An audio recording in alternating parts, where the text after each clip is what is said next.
Well, first of all, I think we need a definition of what media is, the concept of media.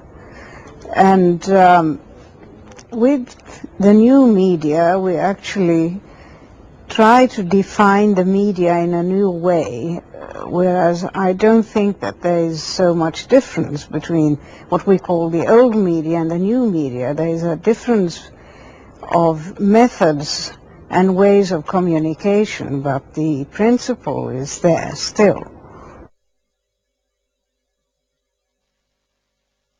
The accuracy is a very difficult and also a very important point. I think it's the most important point in the new equipment that we are using.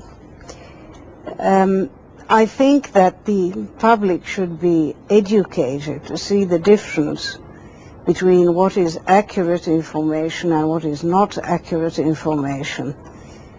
And the question of who is responsible for the editorial objectives, that's a very difficult one. Right now, nobody is.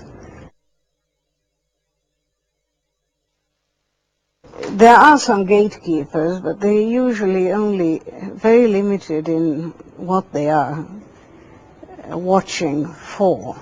There is no gatekeeping procedure or even principles yet applied to human rights, to the right to accurate and right and wrong media, the difference between what has been edited and unedited.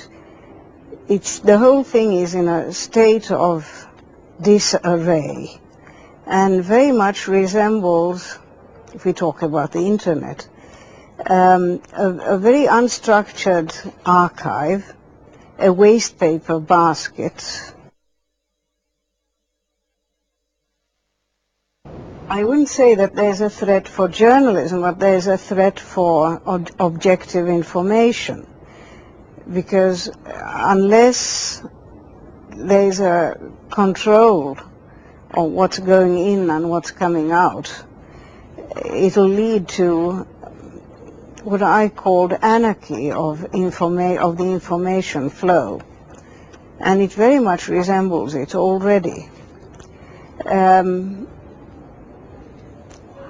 There must be ways and means of creating and applying such controls without infringing on the freedom of expression.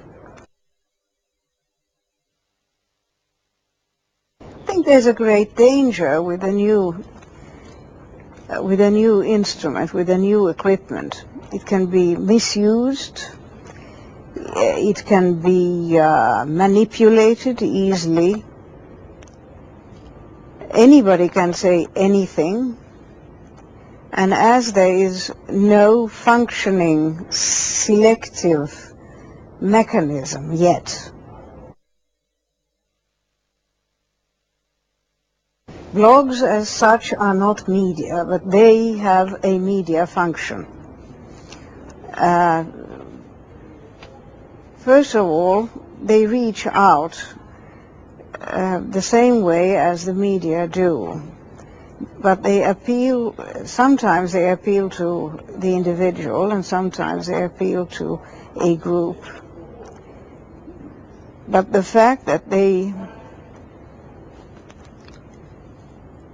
have a language of their own and that they are sometimes and nowadays more and more created by individuals who do not get their voice heard in any other way is also a kind of fringe movement which can become dangerous, but is right now in the social sense a very interesting one.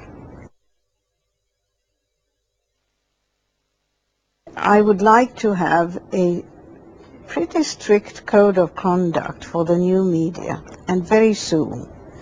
A code of conduct which could be adopted by all the members of this pan-European organization, and which also should be applied as widely as possible.